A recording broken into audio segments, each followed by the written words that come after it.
Jadikan kebiasaan membuka aplikasi My Public Info Banjir sebagai amalan harian sebelum memulakan aktiviti harian anda.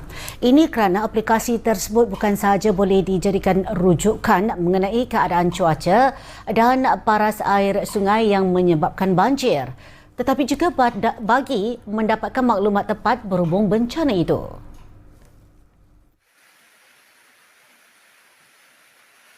Ketua Penolong Pengarah Kanan Jabatan Pengairan dan Saliran Malaysia JPS IR Dr. Salwa Ramli berkata aplikasi My Public Info Banjir amat membantu pengguna supaya lebih berwaspada dalam merancang aktiviti harian kerana cuaca yang tidak menentu.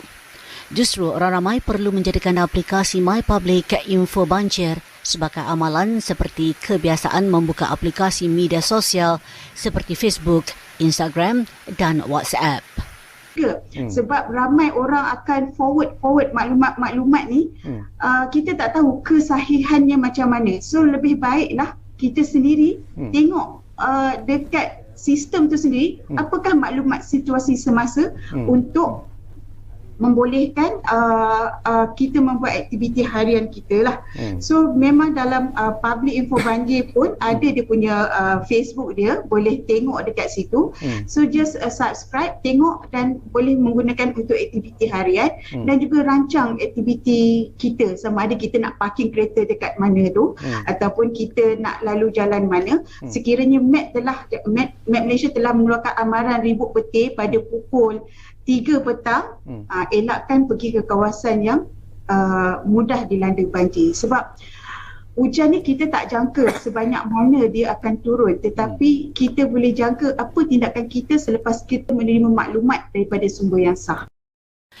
Menurut Salwa, dalam aplikasi itu terdapat 1,500 kawasan di seluruh negara yang dipaparkan data berkaitan seperti aras air sungai semasa dan info banjir secara tepat menerusi penempatan stesen telemetri hidrologi di kawasan berkenaan. Malahan Jabatan Meteorologi Malaysia turut membantu menyediakan radar yang berupaya untuk memberikan data yang cepat mengenai jumlah hujan dan aras sungai melalui aplikasi My Public Info Banjir. Kita upgrade lagi sekali sistem kita dengan teknologi yang semasa, di mana kita bekerjasama dengan Jabatan Meteorologi Malaysia, di mana kita mendapatkan dapat juga paparan maklumat semasa hujan radar. Okay. Kalau dalam kita punya, sebab radar ni dia berupaya mencerap data yang lebih cepat, tetapi apa yang public info banjir yang kita bangunkan adalah yang semasa tu.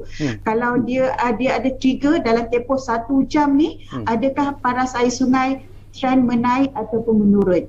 Itu adalah penting untuk kita pantau selalu. Menurutnya, Pusat Ramalan dan Amaran Banjir Negara merekodkan sebanyak 232 kejadian banjir dari November 2019 hingga 3 Januari lepas.